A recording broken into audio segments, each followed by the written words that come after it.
Je fais un tour sur ce qui se passe aux États-Unis. Quand je dis ce qui se passe aux États-Unis, c'est pour parler notamment des élections présidentielles qui ont eu lieu, je crois, c'était la semaine dernière, le 5 novembre. Vous savez, je ne suis pas là pour déterminer qui est élu, qui devrait être élu, etc., etc.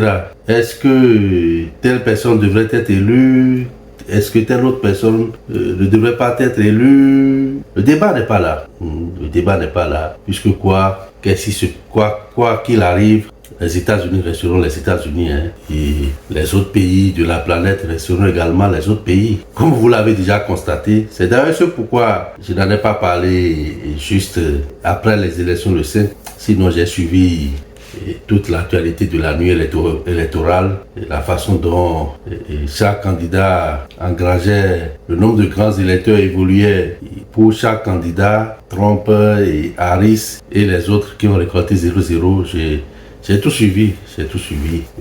J'attendais un peu les analyses, les interventions, la réaction de part et d'autre pour pouvoir mieux aborder le sujet. Sinon, j'ai tout suivi, la nuit électorale, les grands électeurs pour le président, les candidats à la fonction présidentielle, le Congrès, la Sénat, ou bien le Sénat, etc., etc. J'ai suivi tout. Et donc, après les réactions observées des uns et des autres, après les résultats le 5, ce qui convient de noter, qui à mon avis, d'important, de fondamental, ce sont les apprentissages. C'est-à-dire, même si c'est un sujet de niveau pays, il y a beaucoup d'apprentissages qu'on peut en tirer, qui peuvent être d'application au niveau organisationnel et au niveau personnel. Vous voyez, ce que moi j'ai observé aux États-Unis pour cette élection, à mon avis, c'est du jamais vu. Du jamais vu en termes d'enrichissement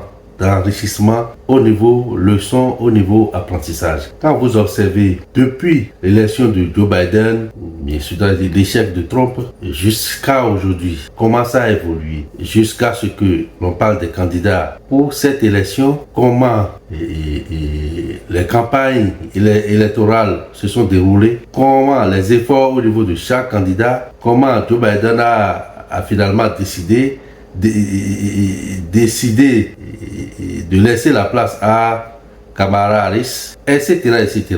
Comment chaque acteur a réagi avant les élections, Obama, le message d'Obama envers les Noirs, etc., etc., jusqu'à l'élection. Et après l'élection, les réactions des uns et des autres.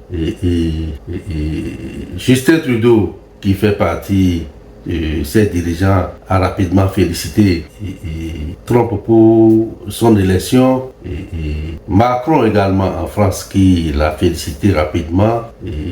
Les inquiétudes de comment on l'appelle, François Legault quant à l'avenir du Québec, les analyses des médias, l'analyse de Sarkozy sur l'élection, le fait que Trump est resté beaucoup plus nationaliste, les États-Unis, alors que Harris est resté beaucoup plus dans le communautarisme, les femmes, les Noirs, ce en quoi ça a impacté l'élection. La réaction de Harris elle-même, après sa défaite, qui disait même si le ciel s'est assombri, il y a toujours quelques étoiles qui étincellent. Donc il y a toujours de lueur d'espoir. La réaction de Biden lui-même, qui est resté beaucoup plus aligné sur la logique démocratique, sur la logique nationaliste également. Et après tout, ce sont les États-Unis qui comptent, etc.,